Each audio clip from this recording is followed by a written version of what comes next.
جتنے حملے ہوئے وہ اتنے زبردست انداز میں پسپا کیے گئے کہ آنورڈ پھر ہمیں 17 ستمبر تک اتنے بڑے اٹیک لاہور بارڈر پہ نظر نہیں آتے۔ بھارتی وزیر اعظم لال بہادر شاستری نے متعدد مرتبہ یہ کہا اپنی شکست کو دیکھ کے کہ ہم اپنی پسند کا محاذ کھولیں گے۔ پھر لاہور کے بعد سیالکوٹ پہ اٹیک ہوتا ہے، اسی طرح دیگر بارڈرز جو ہیں وہاں پہ اٹیک ہوتے ہیں۔ تو میں سمجھتا ہوں کہ یہ وہ داستان ہے جو اپنے خون سے ہم نے تحریر کی ہے۔ بالکل ہم نے اس وطن کا دفاع جس خوبی سے کیا ہے، آج کا تقاضا بھی یہی ہے کہ اسی سپرٹ کو، اسی فکر کو زندہ رکھا جائے۔ یہ پاکستان ہے تو ہم ہیں، پاکستان ہماری شناخت ہے، اور اس پر آنچ نہ آنے دینا صرف افواج پاکستان کا ذمہ داری اور ان کا منصب نہیں ہے۔ ہر پاکستانی کا یہ فرض ہے کہ وہ اپنی صفوں میں دشمنوں پر نظر رکھے اور ان کو قلع کما کرنے میں افواج پاکستان کا ہاتھ بٹائے۔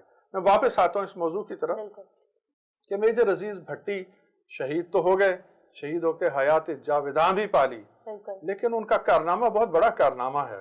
گولیوں کی برسات میں 6 دن 6 راتیں جاگنا کوئی آسان کام نہیں ہے۔ کوئی شک نہیں ہے اس بات میں، اور آپ نے اس ڈرامے میں ان کے کردار کو جیسے نبھایا ہے اس حوالے سے بھی ذرا بتائیے گا۔ جی، میری سلیکشن کے بعد جو سب سے اہم مرحلہ تھا جو میں نے از خود محسوس کیا وہ یہ تھا کہ اتنی بڑی شخصیت، اتنے بڑے شہید کا کردار اس خوبی سے ادا ہونا چاہیے کہ حق ادا اعزاز حاصل ہونا ہی میرے خیال میں کسی ایک عام شہری کے لیے بڑے فخر کی بات ہے۔ جی بالکل۔ تو اسی اسپرٹ کے ساتھ ہماری جو پوری ٹیم تھی، جو اس ڈرامے میں جو لوگ پرفارم کر رہے تھے، جو ڈائریکٹر تھے، جو رائٹر تھے، اسی طرح ISPR کا میں خاص طور پہ ذکر کرنا چاہوں گا۔ ان کی طرف سے جو آفیسرز کی ٹیم آئی ہوئی تھی اس نے بھی اس میں بہت عرق ریزی کی، اور سب کی مشترکہ کاوش کے بعد یہ ڈرامہ اتنا خوبصورت بنا کہ اس کی نظیر نہیں ملتی۔ میرا ہر پاکستان میں اپنی سلیکشن کے حوالے سے اور جس طرح سے پھر یہ کاسٹ کیا گیا اس ڈرامے کو، آپ کی جو ٹریننگ ہوئی اس حوالے سے ہمارے ناظرین سے کچھ شیئر کیجیے گا۔ جی، اس میں سب سے دلچسپ پہلو یہ ہے کہ جن دنوں میں ڈرامہ بننے کا پروجیکٹ پہلی مرتبہ آیا 1984، تو بڑے نامور آرٹسٹ جو ہیں وہ موجود تھے، اور وہ درجنوں کے حساب سے تھے۔ اس میں لاہور ٹی وی سے تعلق رکھنے والے لوگ بھی تھے، کراچی کے آرٹسٹ بھی تھے، اور اسی طرح پشاور، اسلام آباد اور کوئٹہ کے آرٹسٹ بھی تھے۔ اور میں سمجھتا ہوں کہ مجھ سے بڑے فنکار تھے، میں تو ان کا عشر اشیر بھی نہیں ہوں، میں تو ایک سمجھتا ہوں اپنے آپ کو طالب علم، میں تو ان کو دیکھ دیکھ کے سیکھ رہا تھا اور سیکھنے کی کوشش کر رہا تھا۔ یہ سب لوگ بہت بڑے بڑے لوگ تھے، لیکن ڈرامے کی ریکوائرمنٹ یہ تھی کہ روٹین میں کتنا ہی بڑا فنکار کیوں نہ ہو وہ ریکوائرڈ نہیں تھا، کیونکہ ہر شخص کی ایک پہچان بن چکی ہوئی تھی کسی نہ کسی کردار کے حوالے سے۔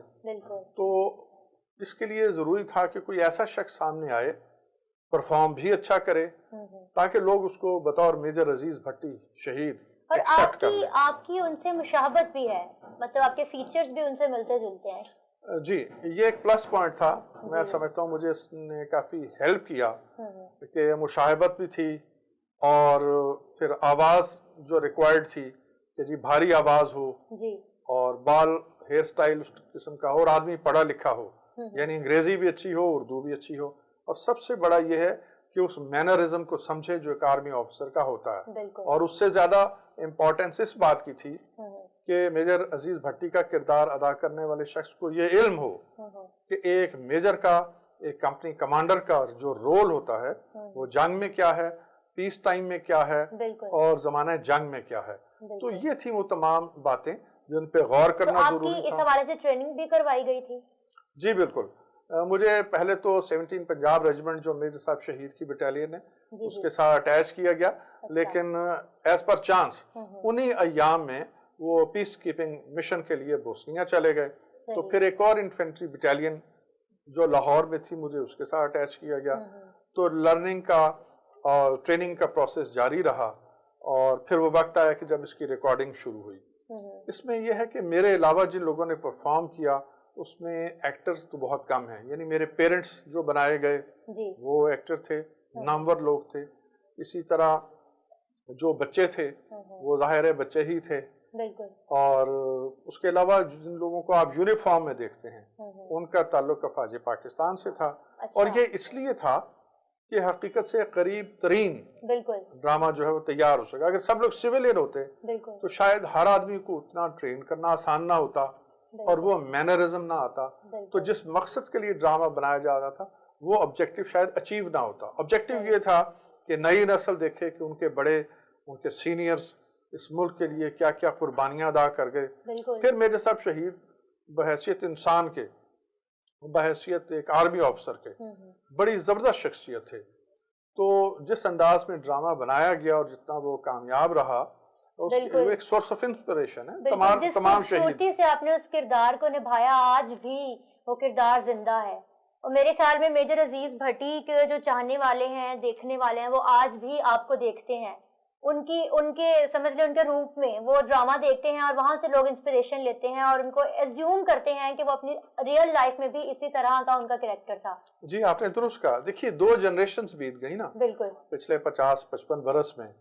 تو بے شمار لوگ ہیں جنہوں نے میجر عزیز بھٹی شہید کو دیکھا نہیں ہے. بالکل بچپن میں اپنی کتابوں میں ان کی تصویر دیکھی، بڑے ہوئے تو ان کا کارنامہ کتابوں میں پڑھا، تو ایز سچ کسی نے ان کو دیکھا نہیں تھا. یہ ڈرامہ دیکھ کے دوستوں کا کہنا یہ ہے، نوجوانوں کا کہنا یہ ہے کہ ان کو اس ڈرامے کو دیکھ کے ہمیں یہ اندازہ ہوتا ہے کہ میجر عزیز بھٹی شہید کتنی زبردست شخصیت تھے اور کتنے بہادر تھے، اور مختلف حوالوں سے ان کا جو رول بنتا ہے، یعنی ایز این آرمی آفیسر، پھر بطور بھائی کے، بیٹے کے اور سبارڈینیٹ کے اور آفیسر کے، ان کا رول جو ہے وہ بڑا انسپائرنگ ہے.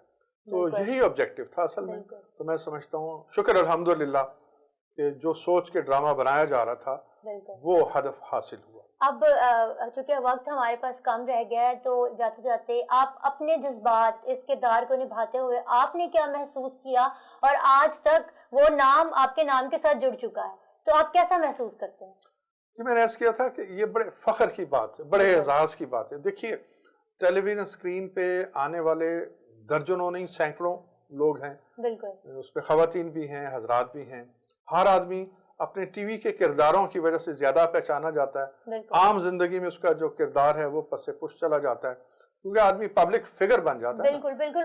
ان کا جو کردار آپ نے نبھایا، کیا آپ کی پرسنل لائف پہ کچھ افیکٹ ہوا، کوئی اثر انداز ہوا وہ کردار؟ جی میں نے میجر عزیز بھٹی شہید کو بہت زیادہ پڑھا، بہت زیادہ جاننے کی کوشش کی. ان کی شخصیت بڑی میرٹ فل تھی. تو میں سمجھتا ہوں کہ میری شخصیت پہ ان کے کردار کی جو چھاپ لگی ہے، میں خود متاثر ہوں، ان سے بہت زیادہ متاثر ہوں. ان کے جتنی اچھی کوالٹیز تھیں میں نے کوشش کی کہ جتنی بھی حاصل کی جا سکیں، جتنی بھی ہم اڈاپٹ کر سکیں ان کو اڈاپٹ کیا جائے، جس میں راست گوئی ہے، سادہ زندگی ہے، دلیری، بہادری، شجاعت اور ملک کے لیے جان پہ کھیل جانے کا عزم. میں سمجھتا ہوں یہ اسی شخصیت سے ہم نے حاصل کیا. بالکل. شیرازی صاحب جاتے جاتے آپ نوجوان نسل کو کیا میسج دینا چاہیں گے؟ دیکھیے زندگی کو آسان نہیں لینا، زندگی ہے بہت مختصر، بالکل بہت شارٹ ٹرم ہے. جتنی بھی طویل عمر ہو میں سمجھتا ہوں زندگی ہے مختصر. بالکل. اپنے وقت کو ضائع نہیں کرنا، ہر دن کو سمجھیے کہ بس یہی دن آخر ہے. اور مسلمان کا ایمان بھی یہی ہے کہ مسلمان نے کل نہیں دیکھی.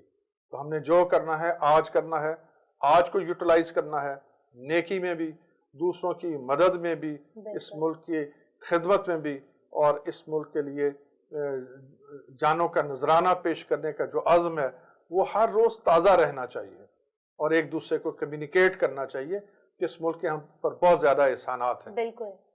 اور ہم نے پے بیک کیا کرنا ہے، ہر مسلمان کو اور ہر پاکستانی کو اس بات کا علم ہونا چاہیے.